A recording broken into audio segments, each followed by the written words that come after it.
ॐ सहना भवतु सहनो भुनक्तु सह वीर्यं करवावहै तेजस्विनावधीतमस्तु मा विद्विषावहै ॐ शान्तिः शान्तिः शान्तिः पठामि संस्कृतं नित्यं वदामि संस्कृतं सदा ध्यायामि संस्कृतं सम्यक् वन्दे संस्कृतमातरं वाक्यकारं वररुचिं भाष्यकारं पतञ्जलिं पाणिनिं सूत्रकारं च प्रणतोऽस्मि मुनित्रयम्।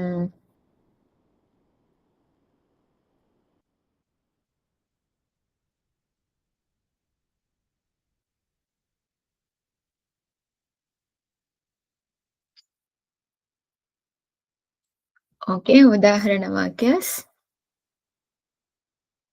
Please, anyone can tell. We can't see your screen, Purnaji. Oh, We cannot sorry. see your screen.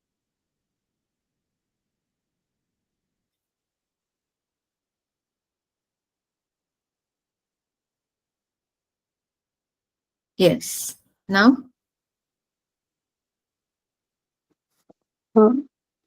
रामः स्नात्वा पाठं पठित्वा लेखं लिखित्वा भोजनं च भुक्त्वा विद्यालयं गच्छति. రాముడు స్నానం చేసి పాఠం చదివి వ్యాసం రాసి తిని స్కూల్కి వెళ్తాడు. భోజనం చేసి స్కూల్కి వెళ్తాడు. Gachati. వెళ్తున్నాడు. Next, in English? Rama, having taken a bath, having read the lesson, having written a letter, having eaten the food, goes to school. First one, what did you say? Rama, having taken a bath. Okay. Next. कृष्णः आसने स्थित्वा मित्रं दृष्ट्वा तं प्रश्नं पृष्ट्वा स्वयं च किञ्चित् उक्त्वा लिखति. కృష్ణుడు ఆసనంపై కూర్చొని మిత్రుడిని చూసి అతనిని ప్రశ్నను అడిగి మరియు కొంచెం చెప్పి రాస్తున్నాడు.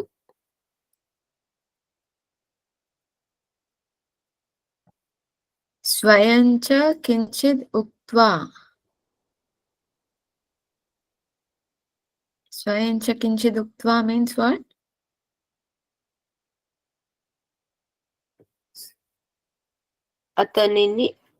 తనను ప్రశ్నించుకో.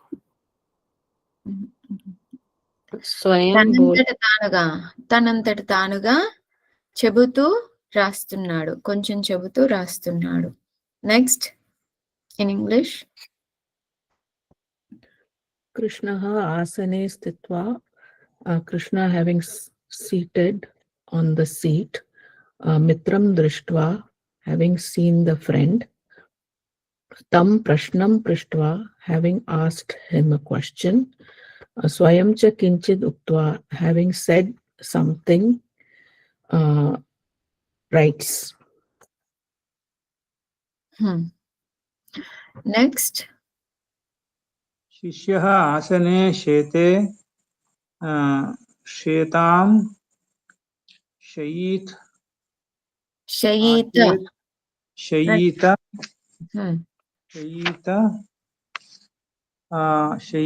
आशेत शयिष्यते वा.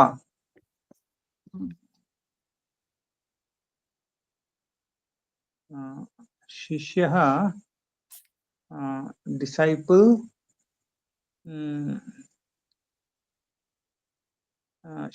sleeping on the asana.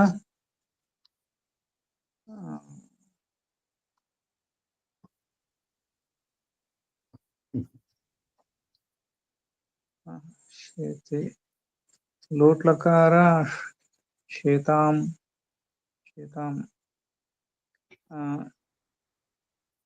అమ్మా పెద్దానికి శిష్య తీసుకొని చెప్పాలమ్మా. డిసైపుల్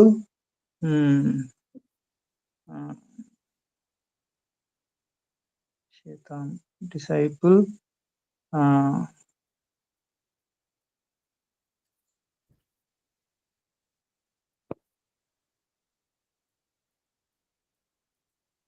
డిసైపుల్ స్లీప్స్ కమాండ్ కింద వస్తుంది ఆజ్ఞార్థం.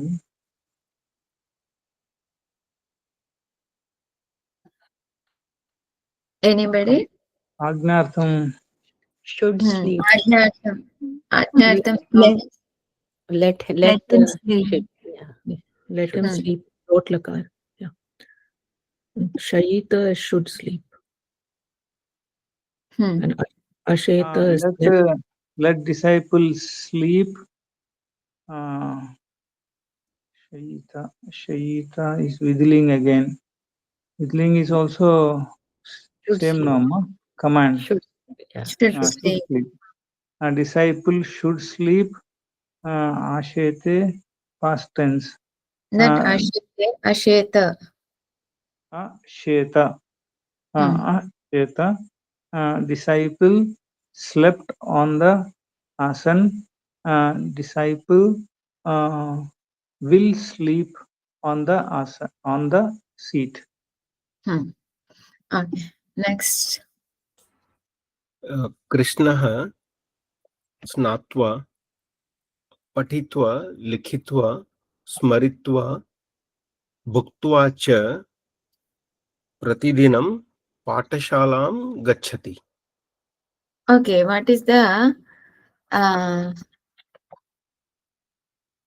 Could I like- use pustakam pathitva? I use it like this, but I'm not sure it's correct.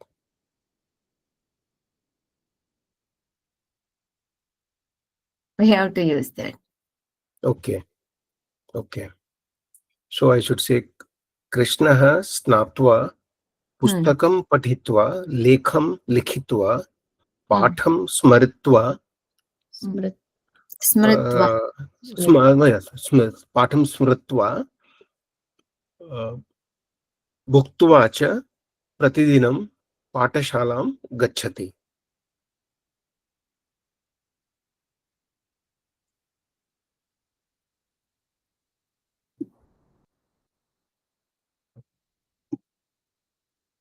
Bhojanam. Bhojanam kritva. Bhojanam. Bhojanam. I use bhuktva. Yeah. Yes. Bhuktva I used. Okay. Thank you. Okay, next. राज्ञः चमूः शत्रून् जित्वा तान् बद्ध्वा राज्ञः समीपे आनयति.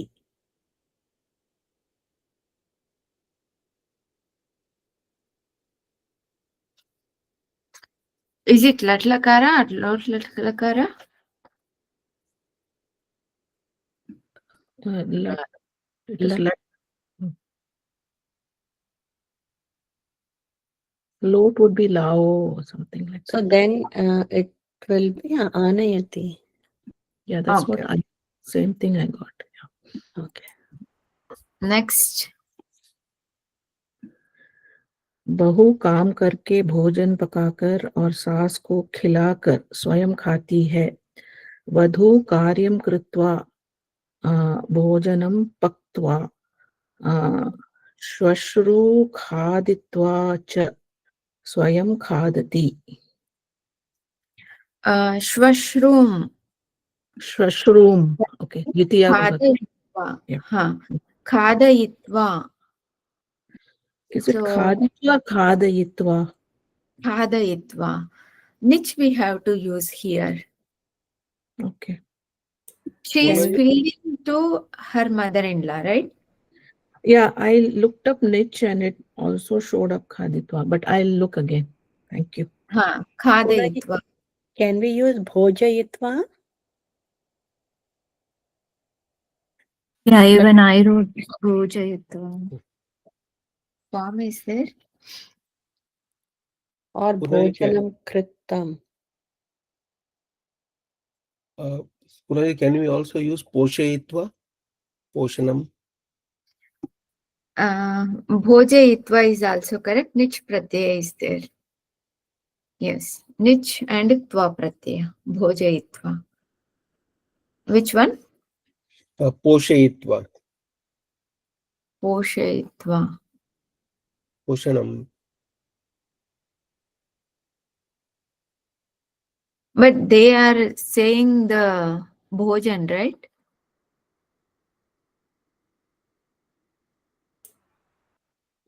Yes. So we can use bhojayitva or khadayitva. Okay. What was the ending? Shvashru Poshayitva. khadayitva. Now, Uma, what did you say? Swayam khadati. Ataha swayam khadati. Okay, there is no ataha. Sorry. Next one.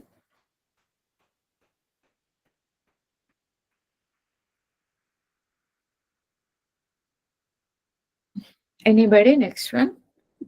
Guru Satya Bol. Anusha, please go ahead.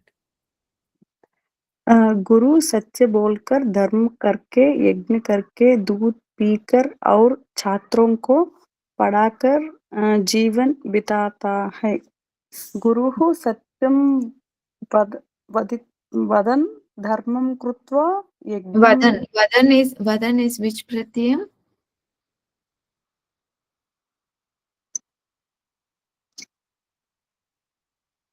वदित्वा Amma. Anybody? Vadan Shatrun. So here it should be Uktva, right? Uktva. Yeah, here it should be Uktva. Guruhu Satyam Uktva. सत्यं उक्त्वा धर्मं कृत्वा यज्ञं कृत्वा कृत्वा दुग्धं पिबत्वा अम्मा दुग्धं Pitva. No, we have done all sutras practice. So before coming to the class, you have to look at the padas. And we have very good app, Ashtadhyayi app. Earlier, people did not have, even when we were studying the course, we don't have this.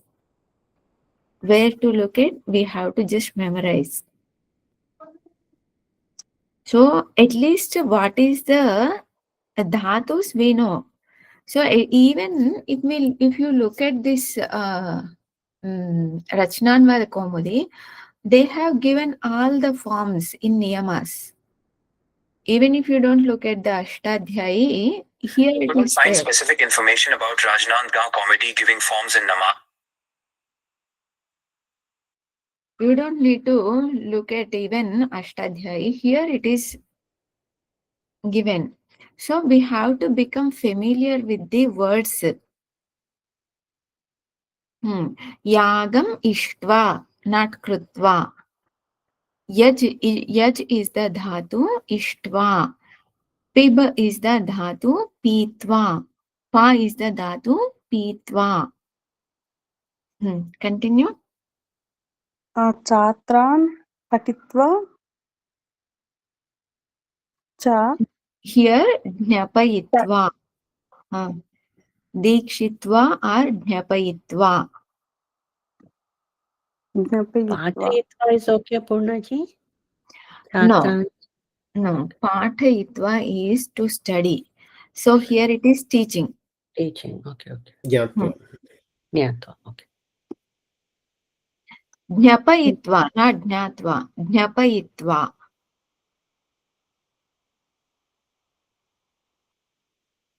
Or dikshitva.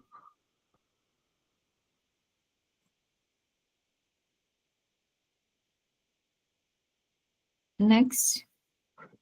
च जीवनं बिताता है पाप గడుపుతున్నాడు. यापयति. यापयति. Next. One question, Purna ji. For dharmam, I had written dharmam charatva, not kritva. Kritva is correct. Okay. Next.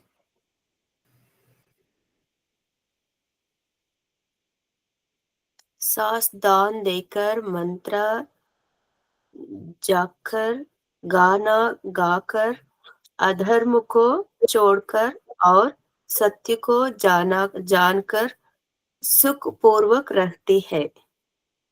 श्वश्रुः दानं दत्वा मंत्रं जप्त्वा गीतं गत्वा अधर्मं हित्वा सत्यं जीत्वा च सुखपूर्वकं हसति.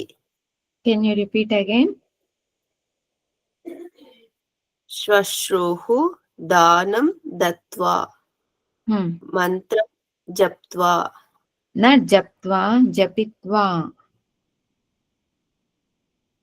जपित्वा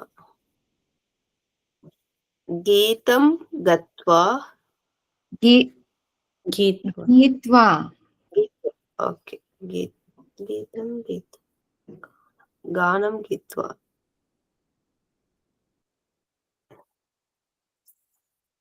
अधर्मं हित्वा सत्यं जीत्वा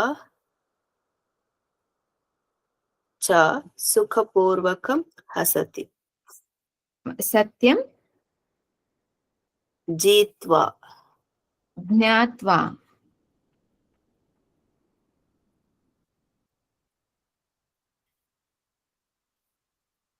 Sukhena vasati. Sukha shabda, whenever it comes, it will be in tritiya. So, sukhena vasati.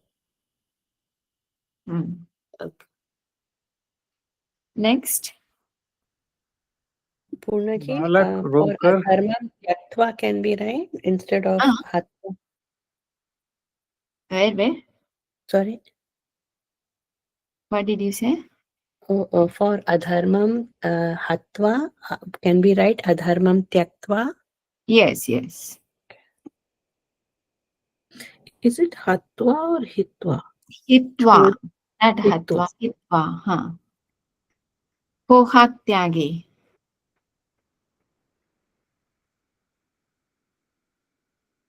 Hitva. Next.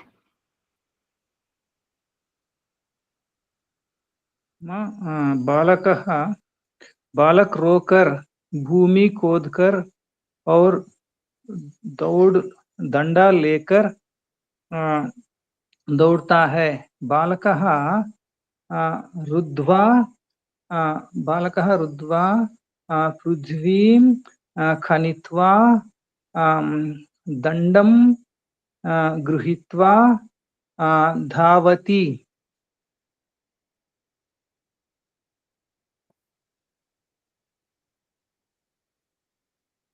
Hari Om. Should I repeat, Amma? Yes. बालकः रुद्ध्वा पृथ्वीं खनित्वा दंडं गृहीत्वा धावति. Yes, yes. Next. Is ruditva wrong, Purna ji? Balakah ruditva. Yeah, Rudva is the correct Rud- form. Okay.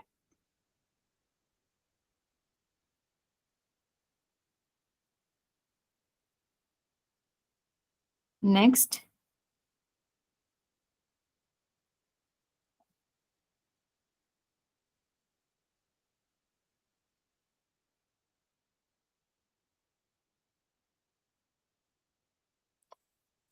Anybody?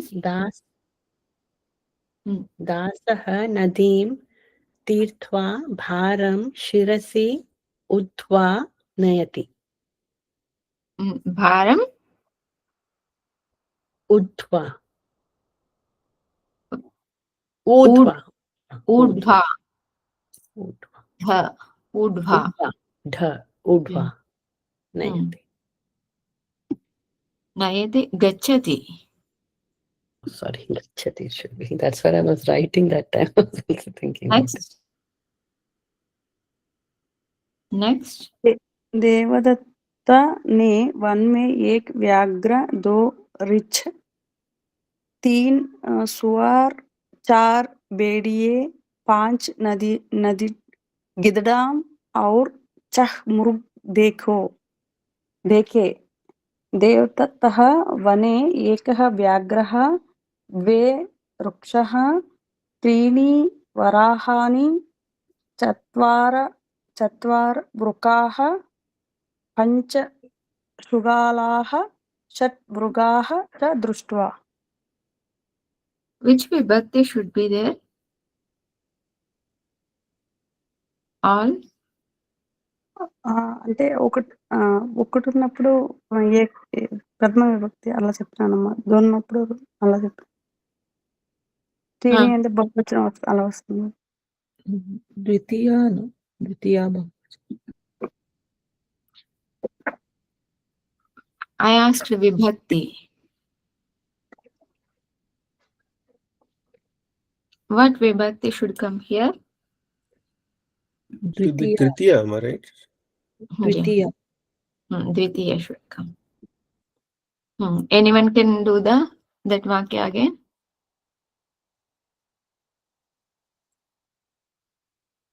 रामः वने एकं व्याघ्रः, 2 ऋष.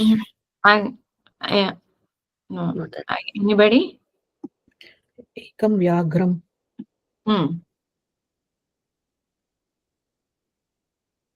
Next.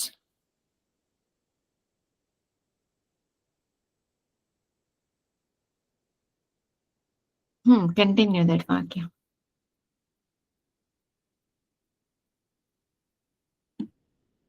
I don't know dvivachana of rikshaha. Rikshau. Rakshau.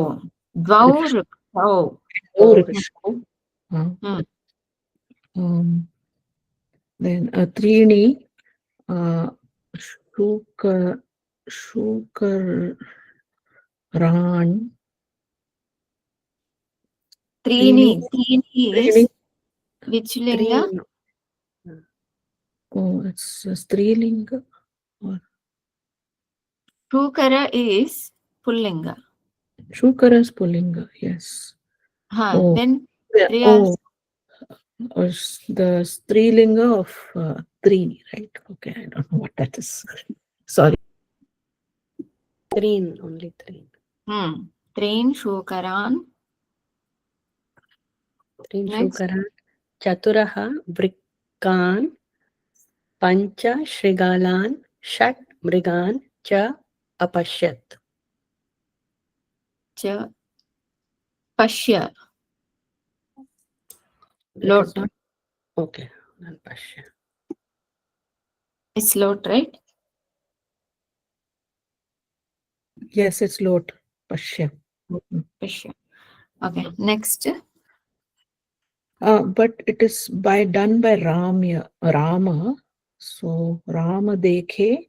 So Prathama Purusha is Pashya. Yes. Prathama Purusha. No, not Prathama Purusha. Pashyatu. దేకే అంటే past tense కూడా వస్తుంది కదమ్మా.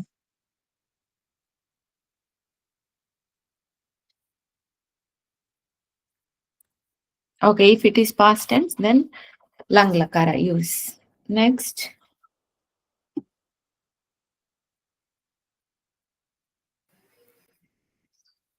नगर में बहुत से घोड़े, बैल,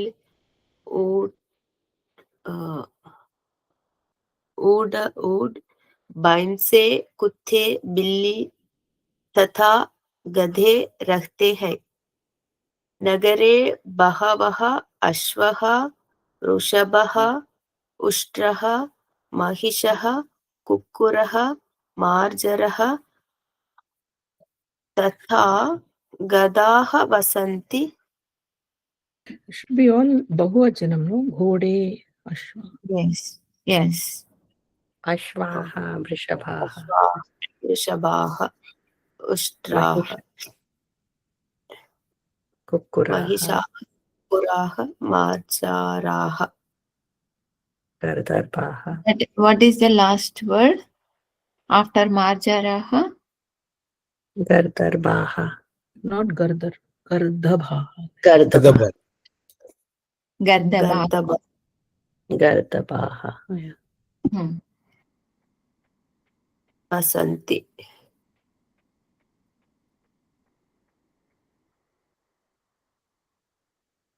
Vasanti or Bhavanti? What is the Kriya Pada here?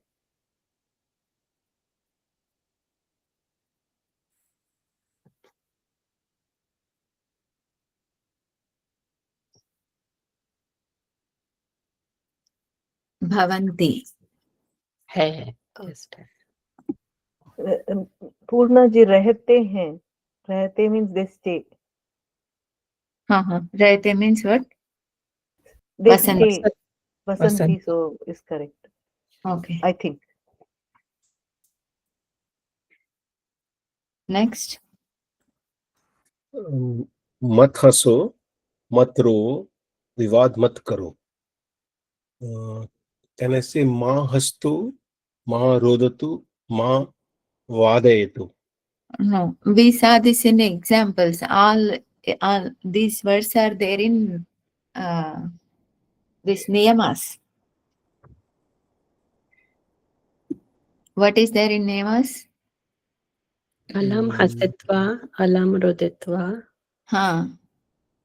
alam Oh, vivadit. ma is oh, see.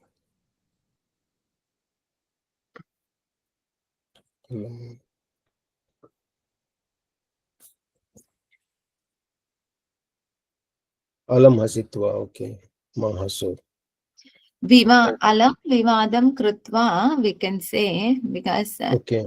that if we use vadadatu, vivadam is nothing but vadadatu only, but meaning will change. Okay. Vivadam krutva. No, alam vivadam krutva. And Alam Rudva, right? Hmm. Alam rudva, yes.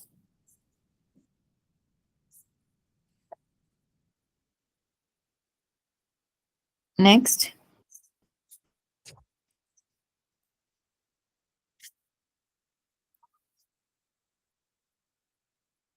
Now आंख से खाना है. Redu amma. Continue. कुक्कुरः आंख से चक्षुषा काणः है अस्ति. Asti is not required. Netrena kanaha or chakshusha kanaha. That's all. कुक्कुरः नेत्रेण काणः. Next.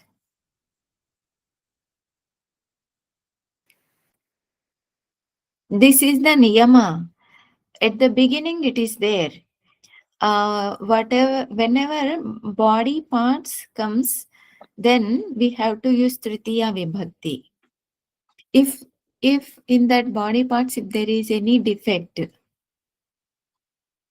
then in that case we have to use tritiya vibhakti. Ashvaha padena kanjaha. Next. One question I wanted to ask Poonaji, it will be okay. I was not sure whether it should be padabhyam because it is No, padena. Padena. Okay. Next.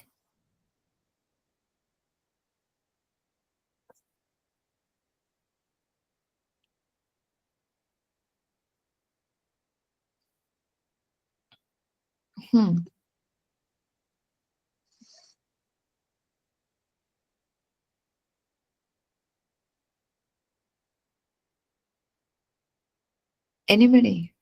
What happened? Shashaha prakritya साधुः सरलः. सरलः. Sadhu means good. I did not know. Yeah. Next. स्वभावतः usage. Huh. Swabhavatah. Mm. Yes. Next.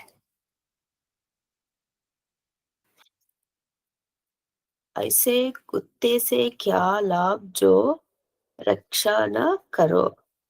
यह कुक्कुरेण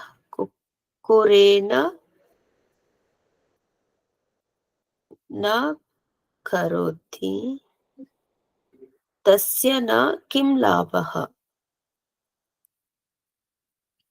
कुक्कुरेण किं प्रयोजनं यः न रक्षेत्.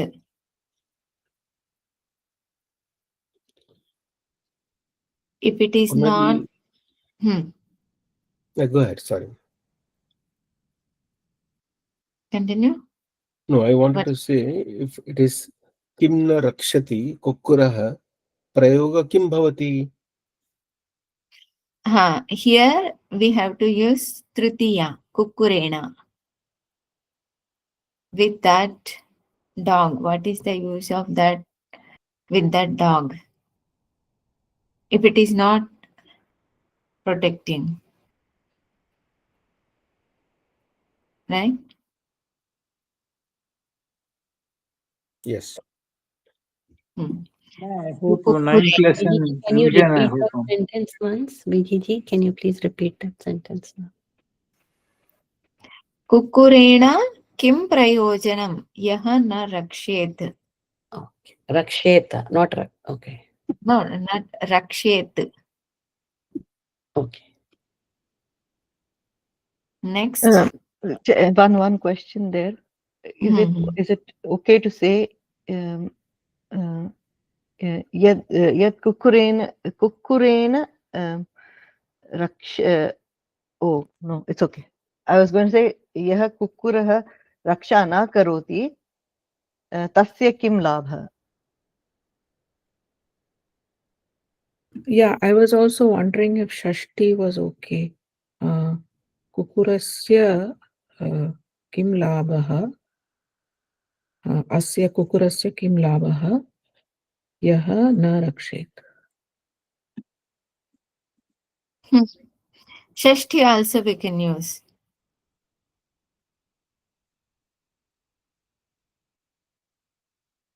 What is the prayojanam of that dog? But in the Vakya we use as with, right? We'll use Vakya as Tritiya only. According to the rules of ninth Abhyasa, all these sentences, I think, Abhyas. Which rule we should apply here? This Nema 28, ninth lesson. What is that? किम कार्यम अर्थः और प्रयोजन चारों प्रयोजनार्थ में होते हो तो 7 तृतीया होती है. जैसे पुत्रेण किम कार्यम, मूर्खेण पुत्रेण को अर्थः, मूर्खेण Here which पुत्रेण Vibhakti we should use here? तृतीया.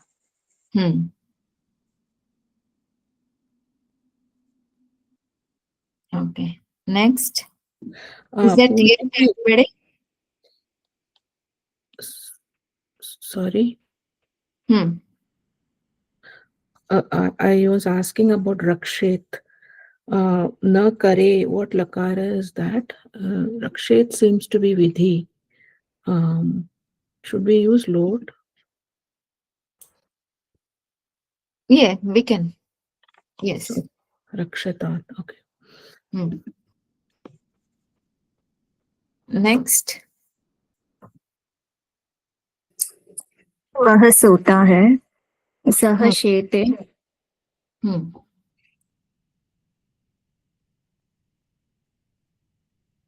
मैं सोता हूँ अहम शोये शये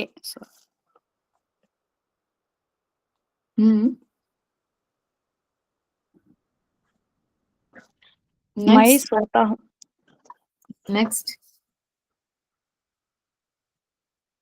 सः शेतां वह सोवे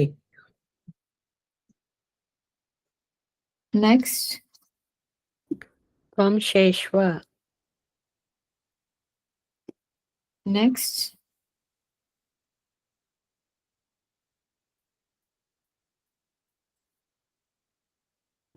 अहं अहं शयै शयै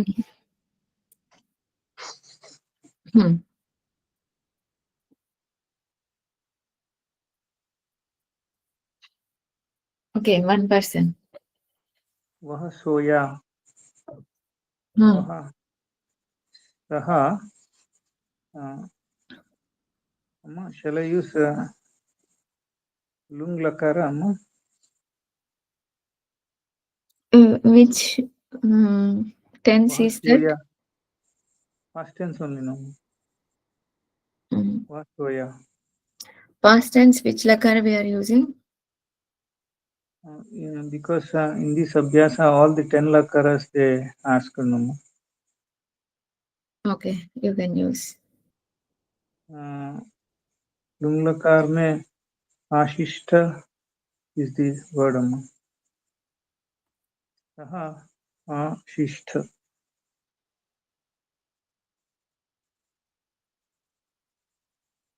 Ashayishta. Asha Ashayishta. सः अश इष्ट. इष्ट. Next.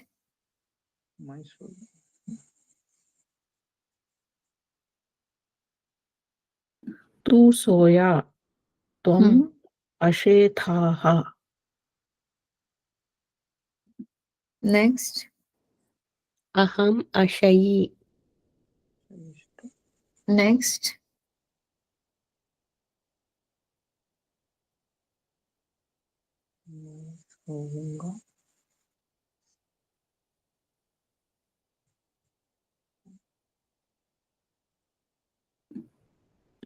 सः शयिष्यते वह सोएगा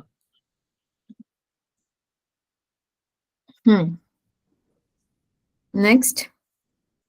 त्वं शयिष्यसे Next. अहं शयिष्ये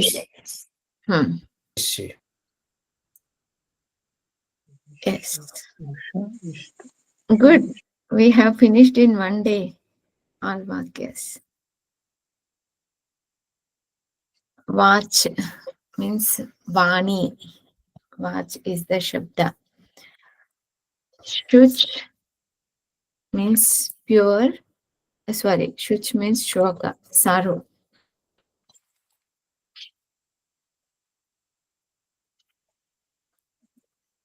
Vach is skin. Ruch. Ruch means Veda mantras, Rug mantras. Kokila.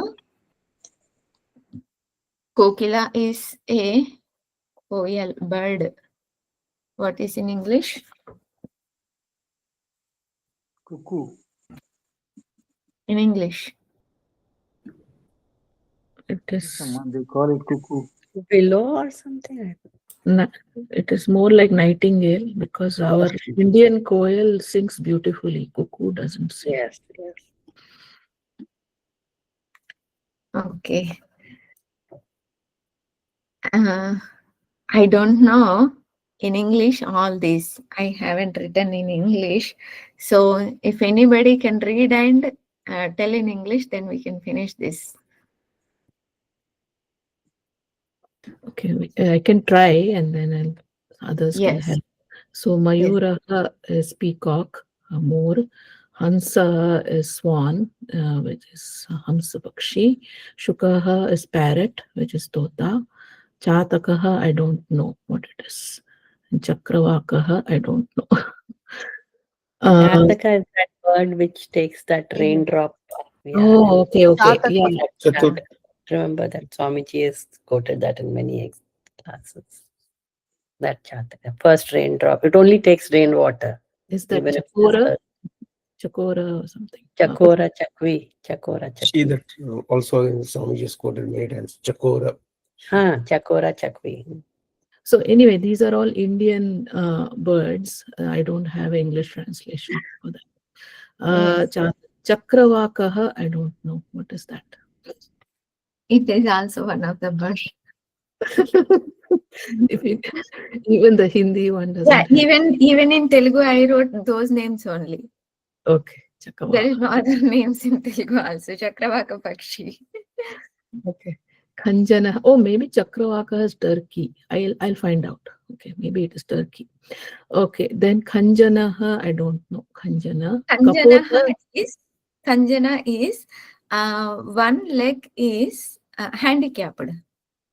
Oh, okay. It's like a stork. I don't know. Stands on one leg. I don't know. Yeah, yes. Okay. Means one leg is not working.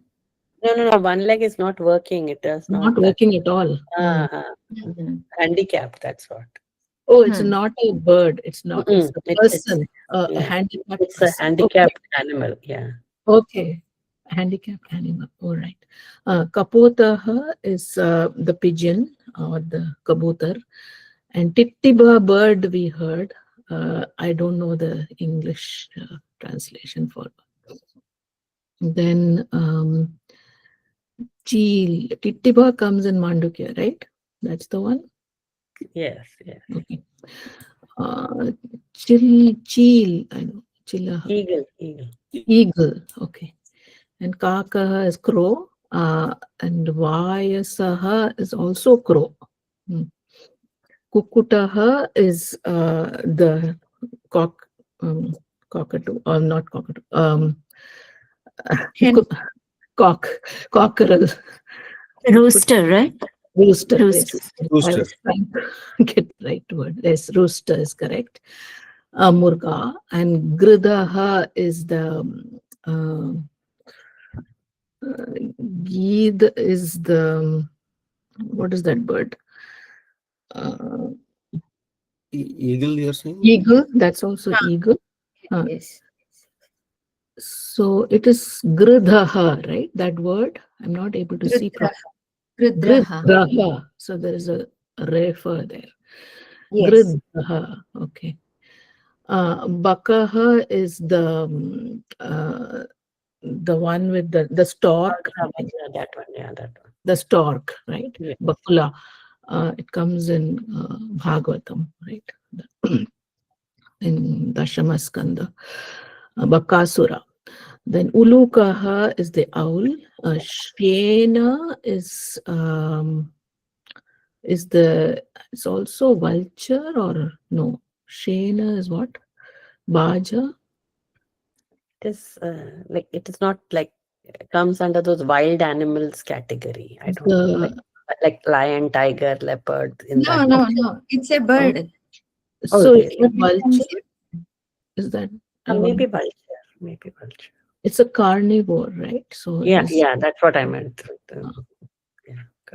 I think Shena is vulture. I will double check.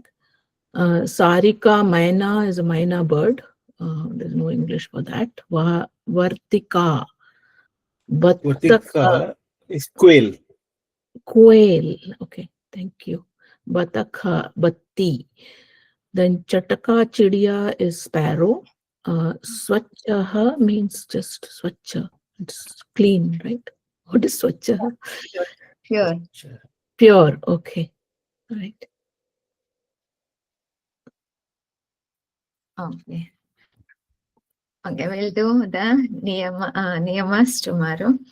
Om Purnamadaha Purnamidam Purnat Purnamadachyate Purnasya Purnamadaya Purnameva Vashishyate.